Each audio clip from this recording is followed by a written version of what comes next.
EWTN.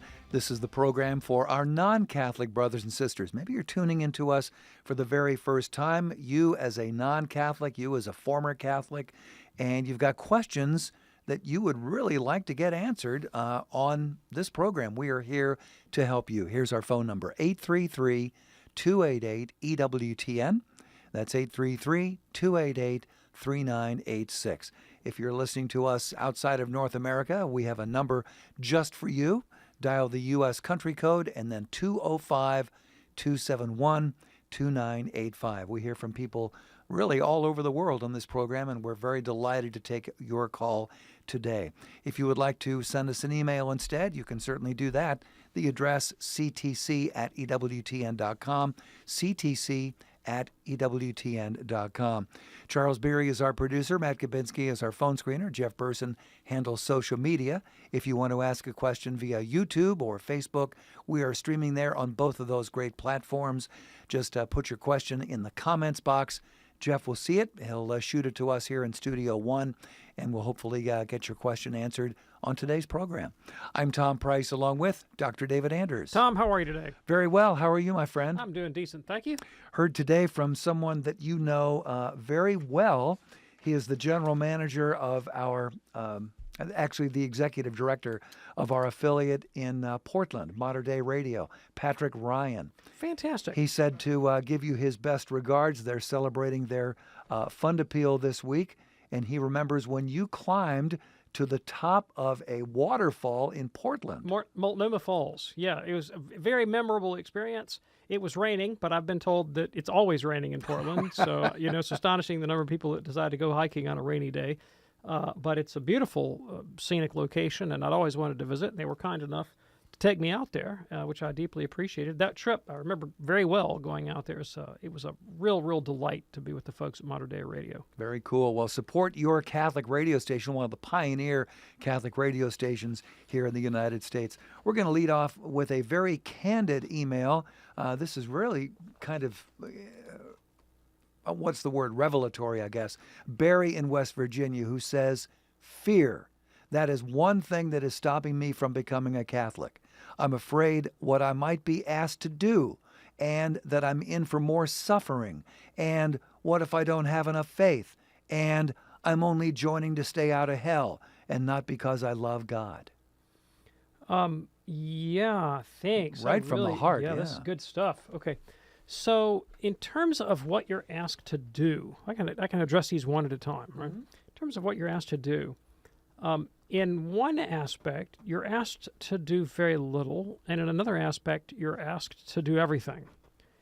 The very little that you're asked to do concretely, liturgically, symbolically, ritually as a Catholic, is to go to Mass on Sunday and holy days of obligation. Yeah. To receive communion once a year. Once a year. To go to confession once a year, and that only if you're conscious of grave sin. Mm-hmm. Holy days of obligation, I think I mentioned that. Yeah. And to cooperate in the fasts that the Church imposes. And let me tell you something, like, these fasts would not pass muster with Weight Watchers. I mean, they're not hard, and there's really only, 2 of them a year, right? Yeah.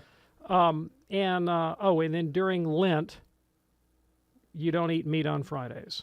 Big deal. Right. But if I understand that there were some South Americans that fudge and eat capybaras on Fridays. Okay. So, and you can always eat fish, so it's like, sure. That's not a really big demand. And then you also contribute to the temporal needs of the Church according to your means and abilities, right? Yep. So that's really that's a kind of low bar for minimalist Catholic participation. Now, in the other sense, you're asked to give everything, because we're asked to offer our bodies in living sacrifice as a spiritual act of worship. Because the whole point of becoming Catholic is to be transformed in charity into the likeness and image of Christ, and to be able to live in the world, to be in the world as Christ was in the world. Now, that is a scary prospect, except that it's not. All right? It's a scary prospect if it were all up to us. But the whole point of the Catholic faith is that it's not all up to us. And the reason for the Catholic faith is that we really can't do that on our own. It really is too much for us. It's really beyond us to try to live that kind of charity, those kind of virtues. And so grace is given to us in the sacraments and the teaching of the Church and the fellowship of the Church to help us on our way to heaven, to transform us and make us like Jesus. And in that, we find our ultimate happiness. You know, when I reflect just in my own interior life and I think about, all the stuff I don't want to give up, typically those are the very things that are making me so unhappy all the time. Yeah. Usually it's I have some attachment to some idea, some pleasure, some possession, some status, some identity. And I don't want to give them up. But I also live in a kind of constant state of anxiety where you hedge those things around with all kinds of protections and worry and stress and delusion. And you think about what state of mind would I really like to have? What is the way of being in the world that would be just completely free of this kind of psychic torture? Mm-hmm. And when you reflect on it, it really is the way of life in which you're just this sort of expansive, open-hearted, self-giving, this sort of utter lack of self-concern and an ability to just appreciate the good, the true, the beautiful, and to fall in a state of wonder at the goodness of creation in gratitude and love for other people. Right? So it's like, on the one hand, you have infinite bliss and happiness. On the other hand, you get to keep your new Nikes. I mean, it's like, so this is, it's a supreme irony that we cling to the things that make us most unhappy.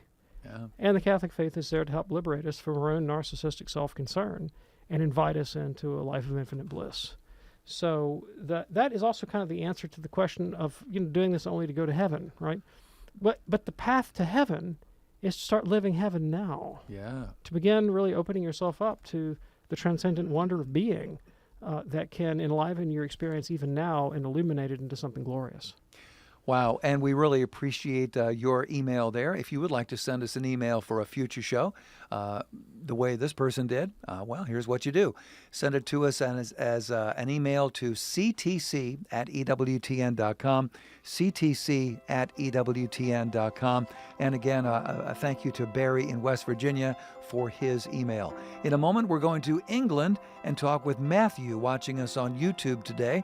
We also have a line open for you at 833-288-EWTN. That's 833-288-3986. Call to communion on this beautiful, a little bit rainy Wednesday afternoon here on EWTN. EWTN uses the power of radio to reach people whenever and wherever they're searching for answers to questions about their Catholic faith. EWTN radio is heard on over 500 domestic and international AM and FM radio affiliates. For a complete list of programs and how to hear EWTN radio, visit EWTN.com and click radio. EWTN, the Global Catholic Network. The most original Catholic content is on EWTN Radio. What have you always wanted to know about the Vatican? Well, I'm your Vatican insider, and I answer that question when I bring you the news about the Pope, Vatican City, and I share insights and stories from a broad spectrum of church ministries. Vatican Insider with Joan Lewis, Saturday night, 9 Eastern on EWTN Radio. He is honored by the Church as a saint and the first diocesan priest to be declared a doctor of the Church. Matthew Bunsen and the Doctors of the Church. St. John of Avila was known to his contemporaries as a spiritual master, and he served as a guide to some of the greatest saints of the 1500s. He also called for true reform in the Church and was a role model for the priesthood even today. He died in 1569. For more about the Doctors of the Church, visit doctorsofthechurch.com. It's Called to Communion with Dr. David Anders here on EWTN. Our phone number, 833-288-EWTN. That's 833-288-3986. Today I was looking at our wonderful website, a Catholic news agency. Have you ever been there? Have you ever checked out the news? I mean, it is absolutely a wonderful source if you want to know what's going on in the world that we're all living in here in 2022. You can rely on CNA to cover the mission and activities of the Catholic Church, including social, political, moral, and cultural issues from a perspective of faith. So for the latest Catholic news, visit CatholicNewsAgency.com, CatholicNewsAgency.com, an online service from EWTN News. Right now, you can also get timely news updates directly to your email inbox. Just visit EWTN.com, click on the word subscribe, and we will take it from there. If you're ready now, let's go to the phones at 833-288-EWTN. We'll lead off by going across the pond here to England and talking with Matthew, watching us today on YouTube. Hey there, Matthew. What's on your mind today? Hi. Thank you for taking my question. It's about the Eucharist.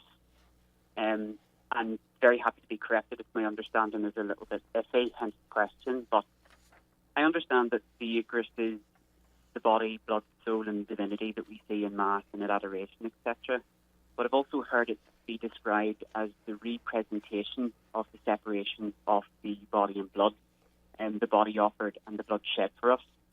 But if it is that same representation, then how could that soul aspect in the body, blood, soul, and divinity be present if at that stage with the body gone and the blood shed, has Christ's soul not descended into hell? And what do we see on the altar, or what do we see at adoration? I understand. This is a great question. I love it very much. Thank you for sharing it. So this is the teaching of the Church. The Christ who is present in the Blessed Sacrament is the Christ as he is in his proper person right now. What I mean by that is that where is Christ right now? Right now, Christ is at the right hand of the Father, glorified, whole and entire, raised from the dead. That's the Christ who's present in the Blessed Sacrament. It is the glorified, risen Christ seated at the right hand of the Father, whole and entire, with body and blood intact. So, so strictly does the Church hold this business about the proper person of Christ, that St. Thomas Aquinas performed a thought experiment. It's just a thought experiment. He writes about it in the Summa Theologica, and this is a question that he asks. If the apostles had celebrated Mass, they didn't, but had they celebrated Mass when Christ was in the tomb, what would have been present in the Blessed Sacrament at that time? And this is what Thomas answers. He says, when Christ was in the tomb, therefore his soul and body were separated. If the apostles had celebrated Mass, what would have been in the Blessed Sacrament would have been body, blood, divinity, but not soul. Because at that time, on Holy Saturday, the soul and body of Christ were separated. So you would not have had body, blood, soul, and divinity. You would only have had body, blood, and divinity. But now, today, Christ's soul and body are reunited in the resurrection. Therefore, we have body, blood, soul, and divinity. So that's what's present in the sacrament. Okay. Now, to your question, how then is the Mass a representation of the sacrifice of Calvary?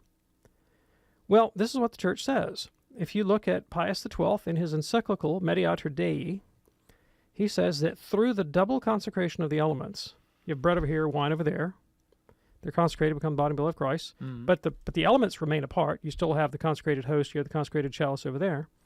That through the double consecration of the elements, they symbolize the separation of Christ's body from his blood. So the reality is Christ whole and entire. But the sign, the symbol of the sacrament, is the separation of body from blood. So it doesn't actually separate Christ's body from blood. It merely represents his body separate from his blood, showing Jesus forth in a state of victimhood. And in this way, the Mass is the memorial of Christ's death and resurrection. It's not his death. Right. It's the memorial of his death. So St. Thomas Aquinas, also writing in the Summa, says that we call the Mass the sacrifice of Christ in the same way that we call a picture of Cicero, Cicero, because it points us to, represents, memorializes what took place on Calvary. Okay. Now, there's one other respect in which we can connect Calvary and the Mass, and it is that the fruit of Christ's death on Calvary is made present to us in the Mass through grace.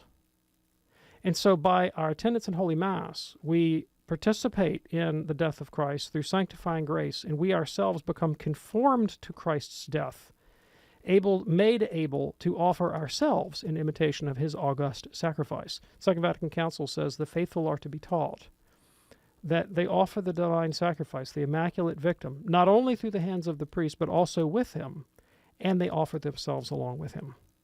And so because the Mass memorializes Jesus' death, it is the occasion on which we can assimilate ourselves to that death and offer ourselves along with the sacrifice of Christ. Matthew, is that helpful for you? Oh, yes, thank you. I'm richer for it. Thank you for your time. All right. You're very, very welcome. Thank you so much for your call from England. That opens up a line for you right now at 833-288-EWTN. That's 833-288-3986. Call to communion on this Wednesday afternoon here on EWTN. Got an email from Tom in Fayetteville, Arkansas. Dear Call to Communion, ever since beginning RCIA last month, I have been in a furious turmoil with temptations. As an RCIA candidate, it seems to me that I live right now in a kind of in-between zone, not a member of the church, but not wholly outside the church either. And I feel I have become painfully aware of my sin, yet I don't yet have the means of absolution. So, where can I go for spiritual aid since I cannot yet make confession? May God bless you, Tom in Fayetteville, Arkansas. Okay, thanks. Really appreciate the question. First of all, as to your status as a catechumen, you are in an ecclesial state. And so there is an extended sense in which you're a member of the body of Christ, the church. Now, you have not been fully incorporated. You have not received all the sacraments of initiation. But the church recognizes the catechumen as a participant in the church. It's an order in the church. And in fact, there are canonized catechumens, those who died, say, the death of martyrdom before they could be baptized, that sort of thing. So don't think of yourself as outside the church. You're on the conveyor belt, so to speak. Secondly, you spoke of temptations. You didn't tell us anything about sins. And so while the sacrament of reconciliation is always useful, and I'm sure you look forward to your first reconciliation, and reconciliation is an effective antidote to temptation. Absolution is not necessary for temptations. Temptations are not sins. The strongest inclination in the world to evil is not your own personal evil. And so you need to not torture yourself over the fact of temptations. All right. So what can you do prior to receiving the sacrament? Well, to begin with, you will receive the sacrament of reconciliation prior to your First Communion. Prior to, if you come into the church on Easter Vigil, you'll receive First Reconciliation before Easter Vigil. If you are determined to come into the church, this is a done deal for you. You could talk to the priest about moving up the timeline on your First Reconciliation. Because it just seems like a good thing to do to me, right? If that's I'm going to become Catholic, just see if you can't move that sucker up a little bit. Secondly, you can always unburden yourself to a priest without the benefit of absolution for spiritual counsel and prayers for your deliverance, right? So that's another thing that you can do. Finally, you can use all of the tools of the spiritual life to confront temptation. You can use meditation, and you can use prayer, and you can use devotions, and you can use attendance at Holy Mass, and you can use holy reading, and you can use pious exercises, and you can use the company of holy and pious friends. You can use various forms of self-examination. You could go through spiritual disciplines. You could go on retreat. You could practice Ignatius' spiritual exercises. You could seek spiritual direction. I mean, the list of things goes on and on that are available. You could undertake ascetic mortifications. You could turn off the television. I would really do that, except just leave it on EWTN. Otherwise, turn it off. You can turn off your phone. You can block images on your phone. You can quit reading the news, except, of course, what you might get from the Register. But even that, you want to take in measured doses so as to not just fill your mind with anecdotes and accounts of affairs of the day, but contemplate the divine and spend more time in recollection. I mean, all of these things, you can avoid occasions of evil. You know the things that cause you to sin, those that lead you into sin. Stay away from those. All kinds of things you can do to confront the problem of temptation. And finally, you can thank God for temptations, which are, for all of us, a great occasion of humility. Yes, indeed. Tom, thanks so much for your email from Fayetteville. Glad to hear from you today on EWTN's Call to Communion. Our phone number, 833-288-EWTN.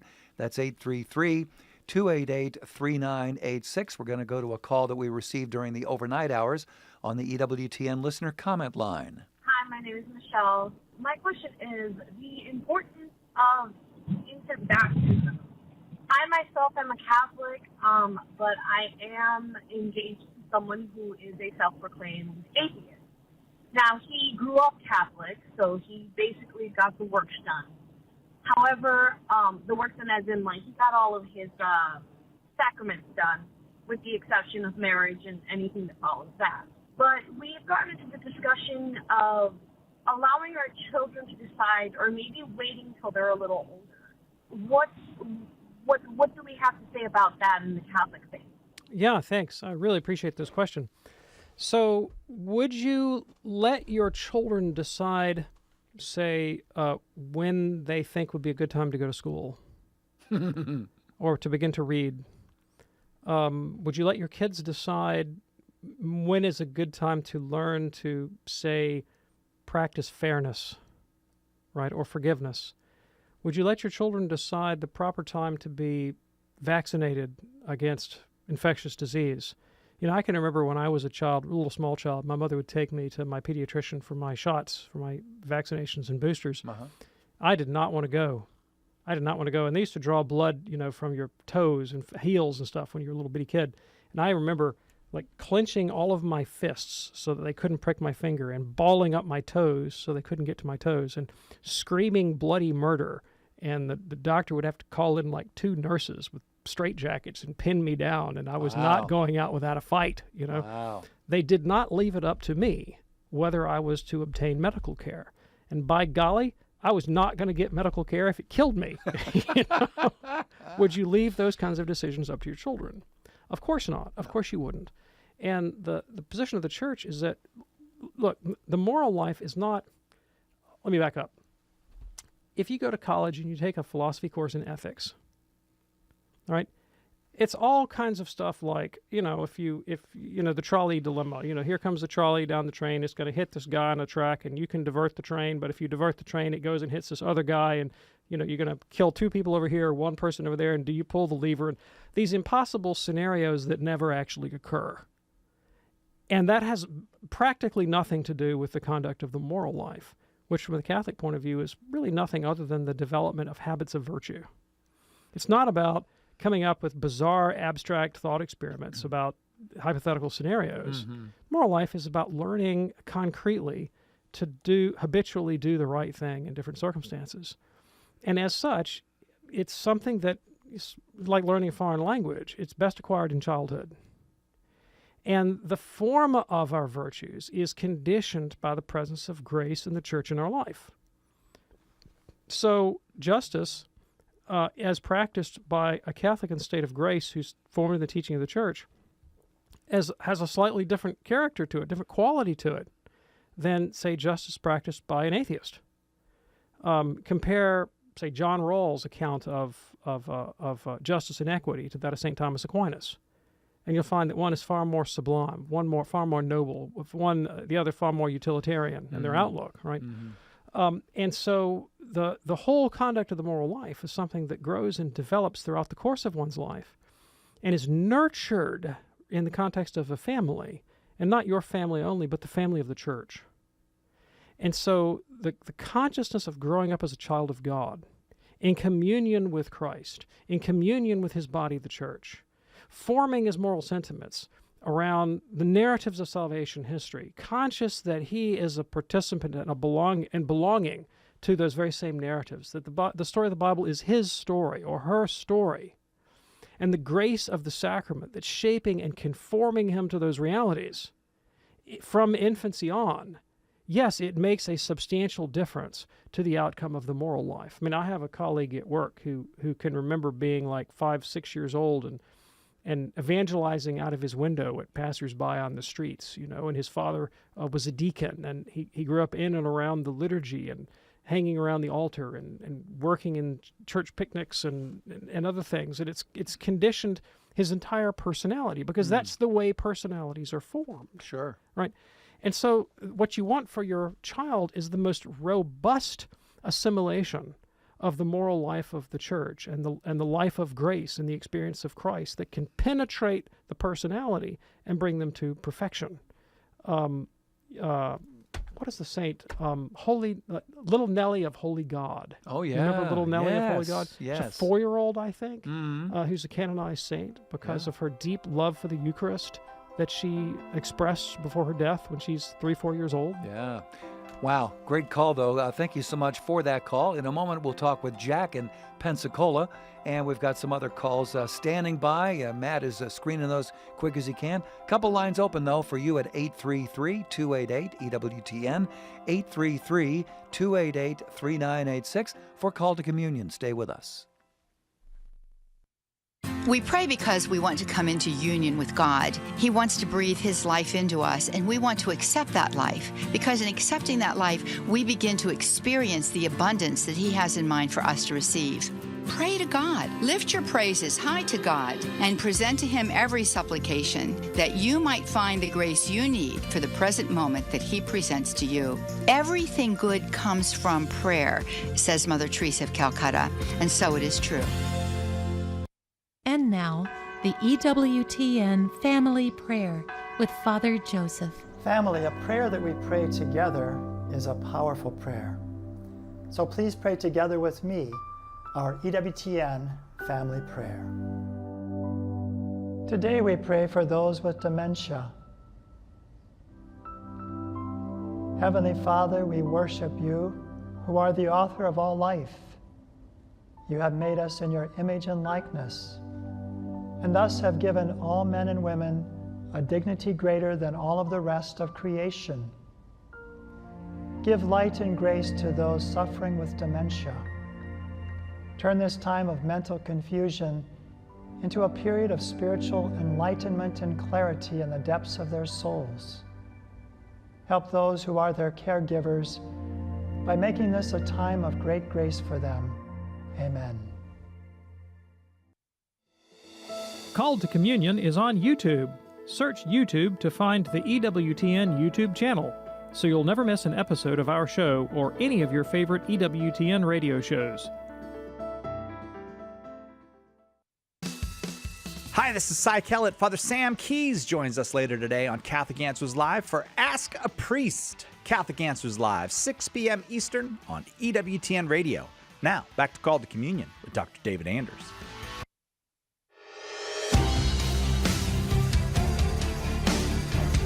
Hey, what's stopping you from becoming a Catholic? Let's talk about that here on EWTN's Call to Communion with Dr. David Anders. 3 lines open right now.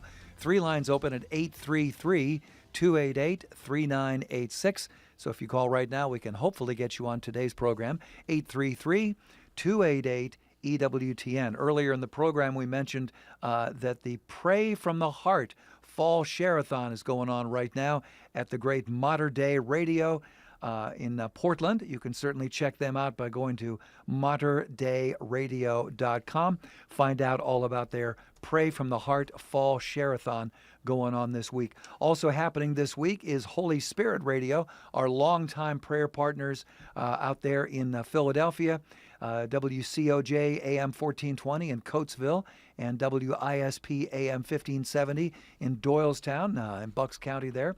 So do check that out and support your Catholic radio station. Next week, if you want to look ahead a little bit, if you're listening in Melbourne, Florida, your Catholic radio station needs to hear from you. Divine Mercy Radio's Fall Radiothon starting on Monday. That runs there in Melbourne through Wednesday. You can help out online right now. Get ahead of the game. Kind of like early voting, you know. Go to divinemercyradio.com for all the details there on the Treasure Coast and Space Coast in Florida. divinemercyradio.com. Back to the phones right now at 833-288-EWTN. Here is Jack in Pensacola, listening on the great Guadalupe Radio. Hey, Jack, what's on your mind today, sir? Yes. Yesterday, Dave made a comment toward the end of the program when he was talking about why he came to the Catholic faith, that he came to it because it's right, and that Protestants are wrong, or just totally wrong, or that Protestantism is totally wrong. And I wanted to point out that that's not the position of the Catholic Church relevant to Protestantism. The Catholic position is that Protestants, and by the way, I have 3 graduate degrees from theological seminaries. I have a doctorate in ministry, 3 years of postdoc at Harvard, fellowship at Duke. I mean, I'm fairly well informed about at least some of this. And plus, I came to the Catholic faith after 36 years as a Protestant. So I'm still reconciling my Protestant experience as well. But the Church's position with Protestantism is that Protestants are disconnected brethren. That is, they're disconnected from the fullness of the expression of the Christian faith as demonstrated by the context of the Catholic Church. That does not mean that they are wrong or totally wrong. And I'd like to give an analogy to point this out. The analogy would be consider the difference between an 8th grade history course and a university-level history course. The university course is obviously going to be a lot more comprehensive and nuanced and a fuller expression of history, whereas the 8th grade course is going to be a reductionized version of that. And just because it's reductionized doesn't mean it is, ipso facto wrong.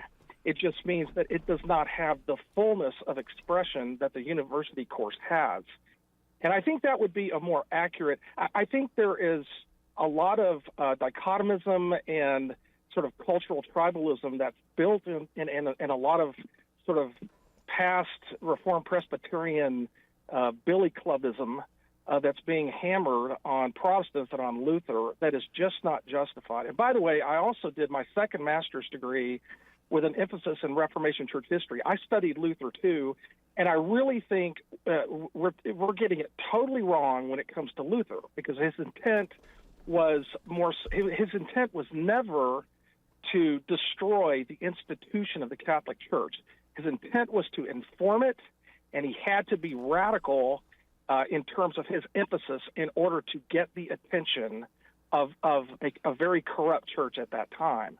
And so I think making this, back to my original point, I think making the statement that Protestantism is totally wrong, 800 million people out there who are professing that Jesus is Lord, but that they're totally wrong, is I think it's self-righteous at worst. I think it's you want to use the word dangerous. I think it's dangerously wrong for that to be propounded as the position of the Catholic Church when the Church loves Protestants and welcomes them with open arms and does not look at them as totally wrong. Now, I'd like to hear a response to that. Yeah, I just think it's a fantastic call, and I really appreciate it. Okay, and let me say off the bat that I agree with everything that you said up to about the last third. Okay. So I totally affirm your characterization of the Protestant Church as not being totally wrong. I completely affirm your characterization of the Church as being separated brethren. This is definitely the Catholic position. And the way Lumen Gentium, as you know, I'm sure you've read it, discusses the Protestants, is that they, like many in other religious traditions, possess elements of truth and sanctification. So the analogy that you gave of 8th grade history to a graduate course is not really the way the Church describes it. That would seem to suggest that the 8th grade history could give a totally accurate but reduced account in comparison to more full expression. I don't really think that way of framing it is the way the Second Vatican Council frames it, but the Church does acknowledge that there are elements of truth and sanctification in Protestantism, and that those elements have the capacity to be salvific, and so that we should hope in the salvation of Protestants as separated brethren, and we should celebrate all those things we have in common. So I completely agree with those sentiments, and and if I've been construed or if I came across as tribalistic or demeaning or anything of that sort, I certainly don't want to be understood that way. And do recognize that when I talk about these things, I am speaking from my experience of one who is conscious of having rejected certain theses in favor of other theses. Now, perhaps there are many other Protestants in the world that never held the theses that I rejected. So the positions that I regard as wrong are positions that I once formerly held that I no longer hold, that I'm grateful not to hold. Mm-hmm. And if others don't hold them, I'm happy they don't hold them too. Okay. Yeah. But to suggest that that magisterial confessional Protestantism is true in all that it affirms, and it only lacks say the window dressing or the completion or the fullness or the culmination that would be Catholicism, I really think is to misconstrue the history and to misconstrue the teaching of the Church. As a scholar of Reformation, I know you're aware of the teaching of the Council of Trent, in particular Session 6. But we can name any session that articulated concrete propositions that are embedded in the doctrinal statements of most major Protestant denominations and declared them to be incorrect. And so, the law of the excluded middle and the law of non-contradiction. I mean, it's not possible that any two contraries can both be true. And when in the same way, in the same respect, when they exclude, any other, there's no tertium quid there. So, for example, it is not true that I am saved through the imputation of Christ's righteousness without regard to works. The Council of Trent declared that to be false. Now, maybe no Protestant in the world actually holds that, although that is what the Augsburg Confession and the Westminster Confession teach in the 39 Articles. So maybe no historical Protestant believes that, although I know that they do because they taught it to me when I was a child. But that's what's in the documents, and that's what the Church declared to be false. And that's what I formally held that I now regard as in error. Now, in regarding it as an error, I don't think that all Protestants are bad. I don't think that all Protestants are unredeemed. And I say on this show all the time, I think my Baptist grandfather, who, would have been horrified to know I'd become Catholic, is in heaven and praying for me because he got more grace out of his 2 sacraments than I got out of my 7, right? He was a fabulous human being. And so he came to sanctity through his Baptist faith, even though I think there were objective deficiencies therein. Now, with respect to Luther, I'm so glad you read Luther. I don't want to get into this. You read Luther. Well, I've read Luther too, but I have a slightly different take on Luther and on the Reformation generally. I think Luther was brilliant. I think he was absolutely brilliant. He was amazingly prolific. He was deeply well-read. He was very well schooled in theology, and could absolutely hold his own in scholastic debate. He had admirable qualities, to be sure. I also personally think that Luther was deeply neurotic, and today would probably be diagnosed as bipolar and scrupulous. And he clearly was scrupulous. I mean, his confessor, Johann von Staupitz, would get frustrated with him and tell him to go off and commit some real sins because he was getting tired of hearing all the peccadillos. And Jared Wicks, who I know you're familiar with, who's an ecumenical Catholic scholar of Luther and favorable to Luther and sympathetic to Luther, wrote a book called Man Yearning for Grace. It was all about the experience of Luther's anguished soul in his early adult life, because the overwhelming concern that Luther had bearing down upon him and just making his life intolerable to him was this question of whether or not he would find a gracious God. And it so overwhelmed his personality that the element of concern for others, of concern for charity, well, that later did develop in Luther's personality, was utterly lacking, according to Wicks's thesis, from the mind of the early Luther. Luther wrote at this period of his life that the way to get to heaven was to be completely and utterly obsessed with the question of one's own soul, right? Then as Luther did come to his idiosyncratic convictions, which Protestant scholars like Alistair McGrath recognized to be utter novelties in the history of the Christian tradition, Luther's take on justification has no precedent in Scripture or tradition. That's the conclusion of Protestant scholarship. Luther would wake up in a cold sweat at night and pose the question to himself, am I alone right? Am I alone right? And then he would go to bed again, content in the knowledge that if that were true, it would be enough. That he was willing to take a position in opposition to the universal church on the hypothesis that he alone might be right. And he carried that same self-assurance into his confrontation with fellow Protestants and non-Christians like the Jews. And so a scholar like Mark Edwards, who writes this magnificent book called Luther and the False Brethren, or Luther's Last Battles, is all about Luther's vitriolic, hate-filled, and hate-filled is not too strong a word, paranoid confrontation with other Protestants, like Ulrich Zwingli, about whom he said, one of us was with God and one with the devil. And guess which side I'm on? And guess which side he's on? So the kind of generosity of spirit that you are advocating that I extend to Luther, which I agree with you, I should. Luther, the historical record shows, did not extend to others. And any visit to the Holocaust Museum will inform you of the vitriol and filth that Luther spewed about the Jews. Now, I'm not trying to return the favor, and I'm certainly not trying to characterize all Lutherans with Luther's personality, right? I certainly don't think that's the case. But I think to characterize Luther as just a simple, well-intentioned monk who had to use hyperbole to get the church's attention because it was oh so corrupt, I think just does not do justice to the unique cause of Luther's own personality. And I think it really undermines the extent to which, it underplays the extent to which reformism was not a Lutheran innovation. It was not a contribution of the Reformation to European society. Reformism, the ideology of reform, is something that predates the Reformation by at least 400 years. As is evidenced in Stephen Osment's book, The Age of Reform, 1250 to 1550.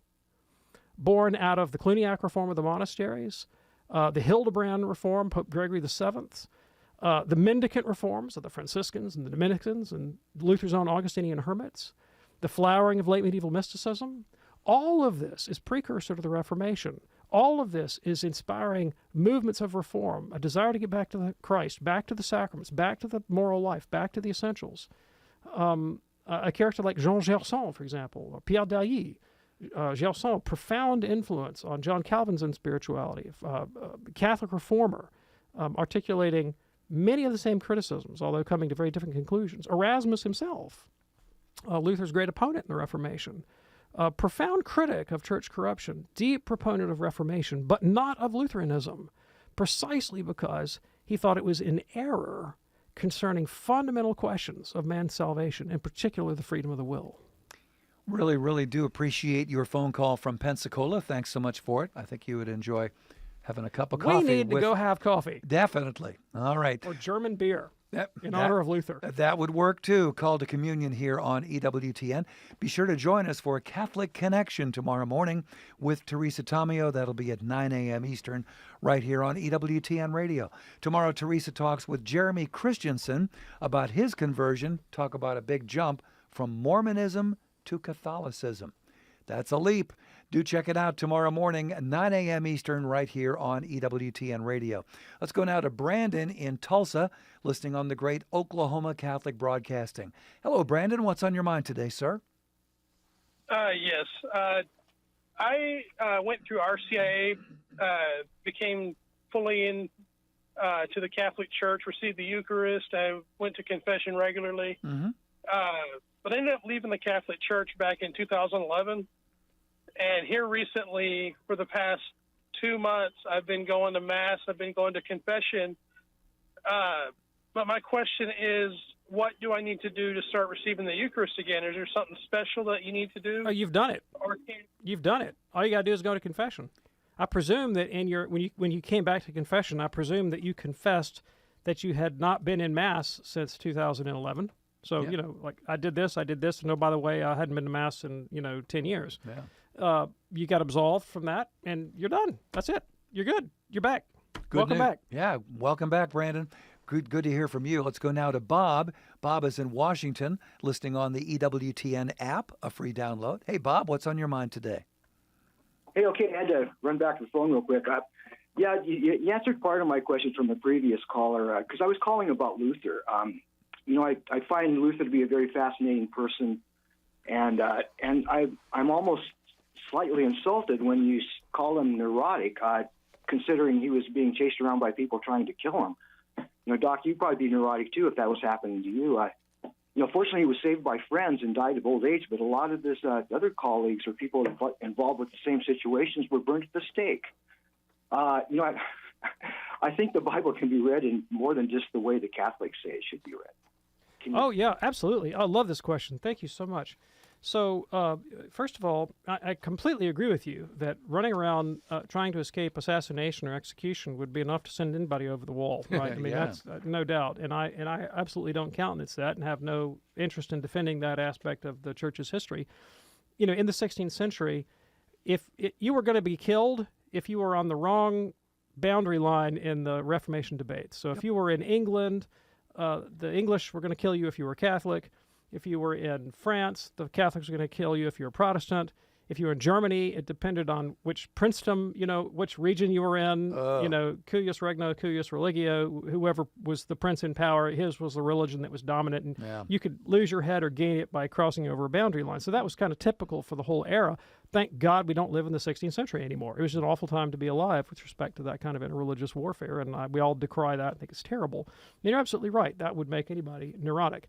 Now, I'm deeply sorry and pained that you would personally feel insulted that I'm really trying to diagnose, and in a sense, sympathetically diagnose Luther's position, right? Because, as an historian, I'm trying to give an account for where Luther came from, why he was the way he was, what he did, why he came to his particular conclusions. And one thing that I'm quite certain of is that Luther's Reformation cannot be explained simply by pointing to the fact of corruption in the church. You can't just say the church was corrupt and therefore Luther, right? Why not? Well, the church has always been corrupt. The church has been corrupt since Jesus named Judas an apostle. Yep. Right? And you read accounts of church corruption and egregious corruption at every stage of the church's history, pre and post-Reformation. And that's true for Catholics, true for non-Catholics as well. The Cappadocian Fathers didn't want to ascend to the episcopacy in the 4th century because the church in Constantinople was so corrupt. St. Benedict had to run from monastery after monastery because they were trying to kill him. He'd try to reform monasteries.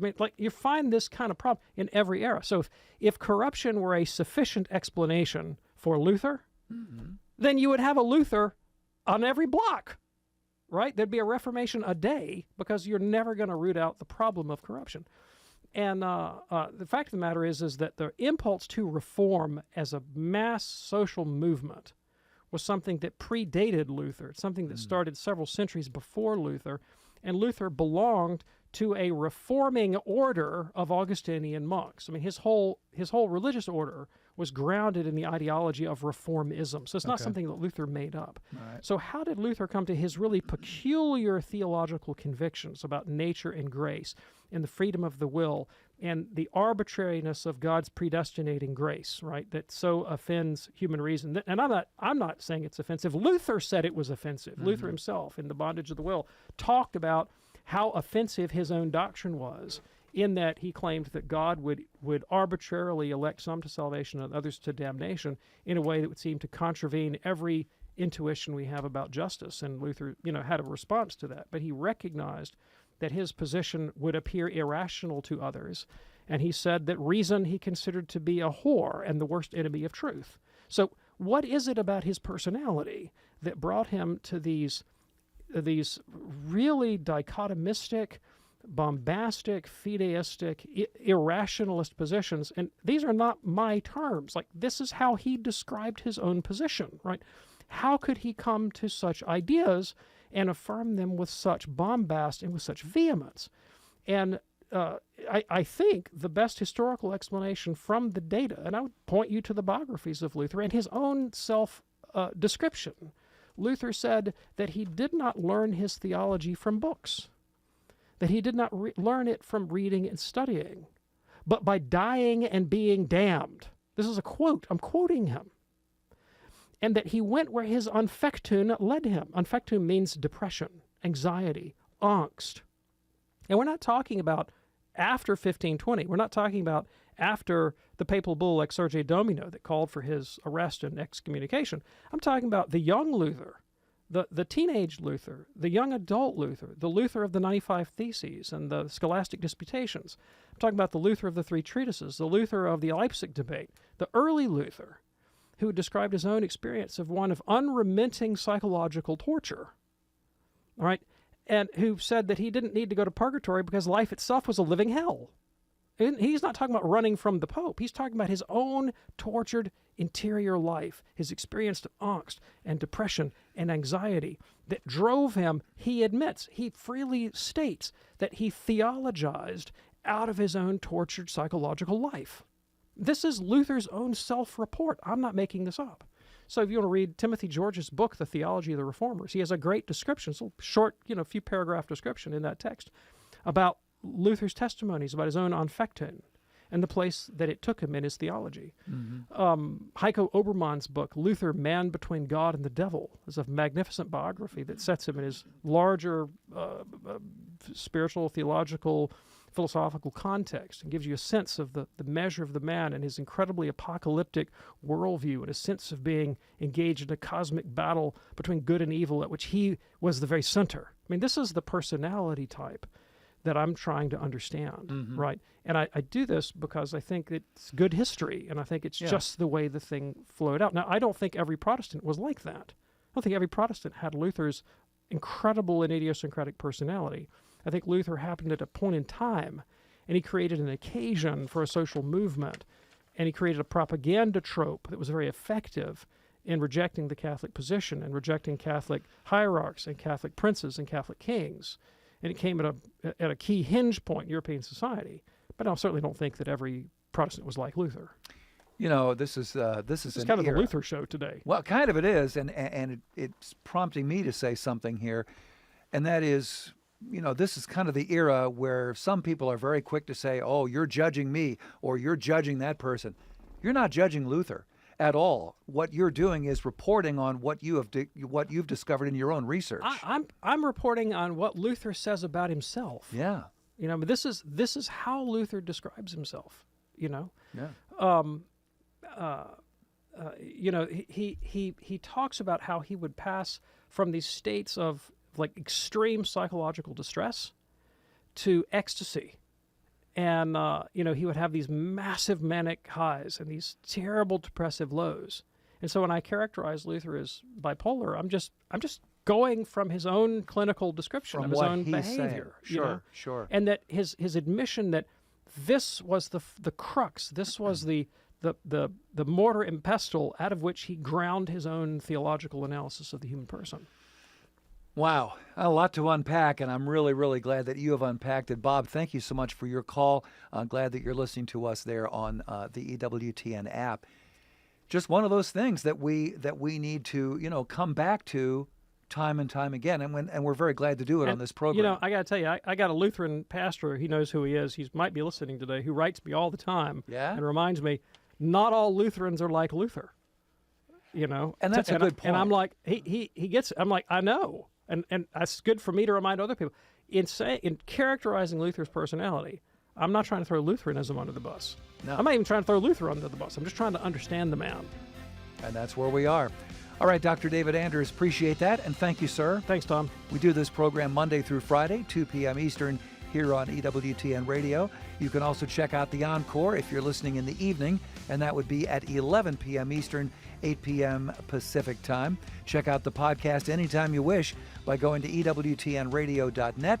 EWTNradio.net. Charles will have today's program posted in just a couple hours. It takes a little time for that to render in the computer, and then off it goes to the web. All right, and on behalf of our fantastic team here, including Charles and Matt and Jeff, I'm Tom Price along with Dr. David Anders. Thanks for joining us today. Be sure to be with us again tomorrow at this same time for Call to Communion. Have a great day, and God bless.